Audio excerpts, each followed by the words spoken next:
Ifahamu historia ya majasiri wa Igbo. Najua unajiuliza, Igbo ni wapi? Watu wa Igbo ni akina nani? Na ni kwa nini leo hii niongelee historia ya majasiri wa Igbo? Igbo ni kabila la watu wa Nigeria, nchi iliyopo magharibi mwa bara la Afrika. Historia hii inaturudisha nyuma mpaka mnamo mwaka 1803.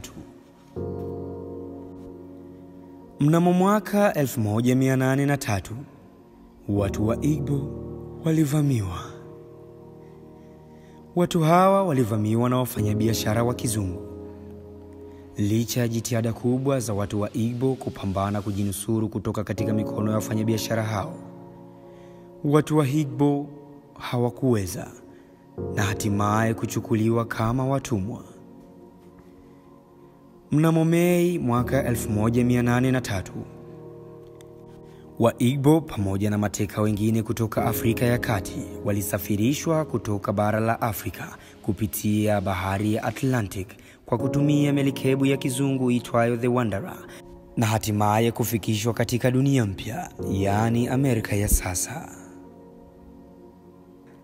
Baada ya kuwa wa Igbo wamefikishwa katika dunia mpya, yaani Amerika ya sasa, waliuzwa kama watumwa, ambapo kila mtumwa aliuzwa kwa kiasi cha dola 100 za Kimarekani, sawa na shilingi za Kitanzania 2.5 tu. Watumwa hao wa Igbo baada ya kuuzwa walivikwa minyororo, tayari kusafirishwa kuelekea katika kisiwa cha St. Simon, ambako walihitajika kufanya shughuli za kilimo katika mashamba makubwa yaliyopatikana katika kisiwa hicho. Wa Igbo baada ya kuvishwa minyororo walipandishwa katika mashua na taratibu kuanza kuelekea katika kisiwa cha St. Simon. Wakiwa njiani, wa Igbo walifanya jambo la kishujaa. Naam, hakika walifanya jambo la kishujaa.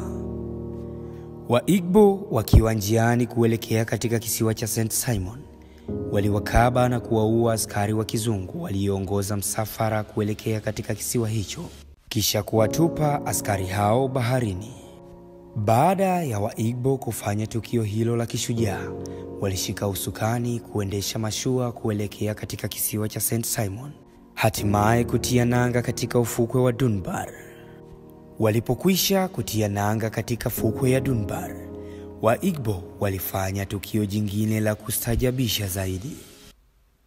Je, ni tukio gani hilo la kustajabisha lililofanywa na wa Igbo? Fuatana nami hadi tamati.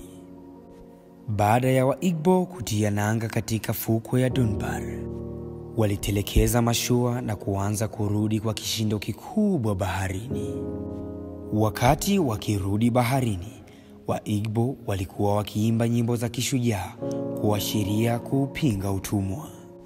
Wa Igbo walizidi kujongea na hatimaye kujitosa katika kina kirefu cha bahari, jambo ambalo lilipelekea wa Igbo kupoteza maisha. Wa Igbo waliona ni bora kufa kuliko kuishi katika utumwa. Ipo falsafa ya watu weusi inayosema, it's better to die free than to live as a slave, yaani ni bora kufa huru kuliko kuishi kama mtumwa. Falsafa hii ilitolewa na mwanaharakati wa kimapinduzi aliyekuwa akitetea haki za watu weusi aitwaye Martin Luther King Jr. Wa Igbo ni majasiri.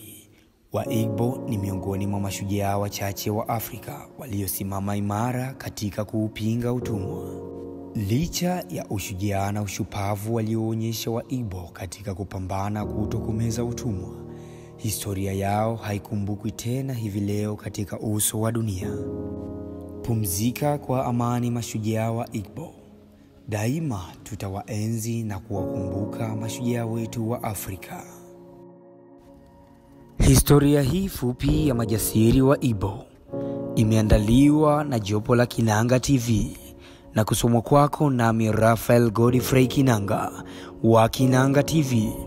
Mpenzi mtazamaji, usikose kutufuatilia kupitia mitandao yetu ya kijamii kwa jina la Kinanga TV. Kinanga TV, fikra zako, hatima yako.